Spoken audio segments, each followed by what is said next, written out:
Summer holidays வந்தாச்சு, நம்ம GT Holidays வந்தாச்சு.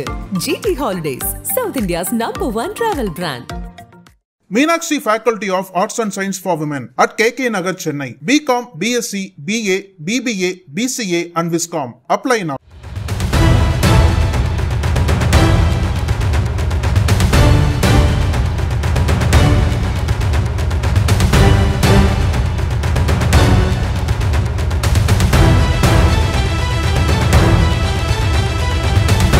பாட்டாளி மக்கள் கட்சியின் நிறுவனர் ராமதாஸ் மற்றும் அக்கட்சியின் தலைவர் அன்புமணிக்கும் இடையேயான மோதல் உச்சகட்டத்தை எட்டியுள்ளது. பாமக இளைஞரணி தலைவராக முகுந்தனை நியமனம் செய்ய ராமதாஸ் முயற்சித்த போது அதற்கு அன்புமணி முட்டுக்கட்டை போட்டார். அன்றைக்கு ஆரம்பித்த கலேபரம் இன்றைக்கு பாமக இரண்டாக உடையும் அளவிற்கு சென்று விட்டது.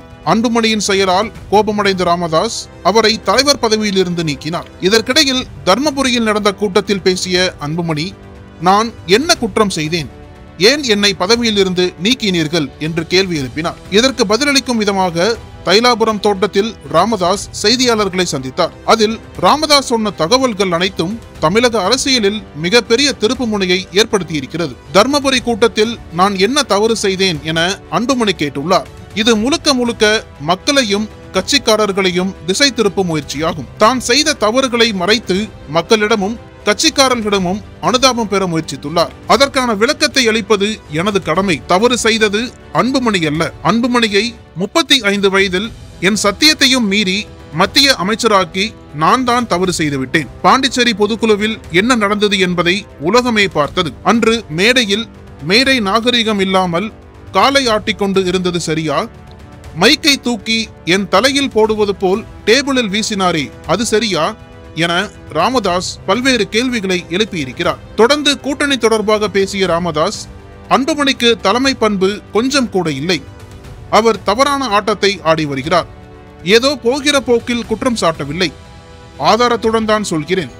மக்களவை தேர்தலில் அதிமுகவுடன் கூட்டணி வைக்க வேண்டும் என கடிதம் எழுதினேன். பாமக அதிமுக கூட்டணி அந்த காலத்திலிருந்தே இயற்கையான கூட்டணி என்பதால் அதனை வலியுறுத்தினேன். இபிஎஸ்ஸும் கூட்டணிக்கு ஒப்புக்கொண்டார். ஆனால் அன்புமணி பாஜகவுடன் கூட்டணி வைக்க அழுத்தம் கொடுத்தார். பாஜகவுடன் கூட்டணி வைக்க அன்புமணியும் சௌமியாவும் எனது கால்களை பிடித்துக் கொண்டு அழுதார்கள். பாஜக கூட்டணிக்கு ஒப்புக்கொள்ளவில்லை என்றால் எனக்கு நீங்கள் தான் கொல்லி வைக்க வேண்டும் என அன்புமணி மிரட்டினார். நீண்ட நேரம் அழுததால் என்னால் எதுவும் செய்ய முடியவில்லை என தொடர் குற்றச்சாட்டுகளை முன்வைத்தார். கட்சிக்கு இடையூறு, முகுந்தனுக்கு எதிர்ப்பு, தமிழ்குமரனுக்கு எதிர்ப்பு, ஆலோசனைகளை மதிப்பதில்லை என அன்புமணி மீது அடுக்கடுக்கான குற்றச்சாட்டுகளை வைத்த ராமதாஸ் கடைசியாக சொன்ன விஷயம்தான் மிகப்பெரிய அதிர்ச்சியை ஏற்படுத்தியுள்ளது. அன்புமணி தெய்வமாக மதிக்க வேண்டிய தன்னுடைய தாயை பாட்டிலை தூக்கி அடித்தார்.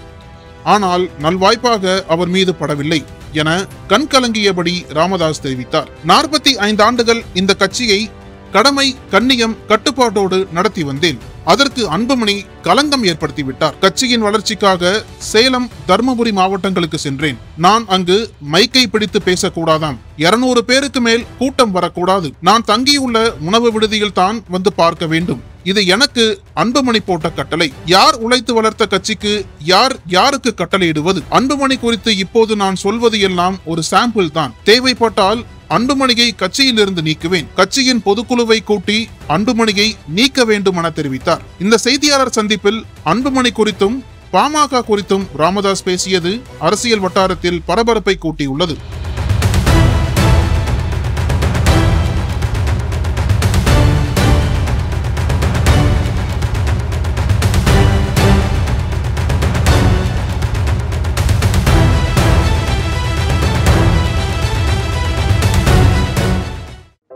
நக்கீரன் டிவிக்கு சப்ஸ்கிரைப் செய்யுங்கள்.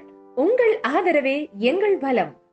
ஆசிரியர்களுக்கு நண்பனாகவும் மாணவர்களுக்கு ஆசானாகவும் திகழும் தேர்வு வழிகாட்டி. ஒவ்வொரு பாடத்திற்கும் அனுபவமிக்க ஆசிரியர்களின் துல்லியமான தெளிவான விடைகள். CNC இருக்கு, தேர்வு பயம் எதற்கு? இது தீரன் பப்ளிஷிங் ஹவுஸ் விற்பனை வெளியீடு.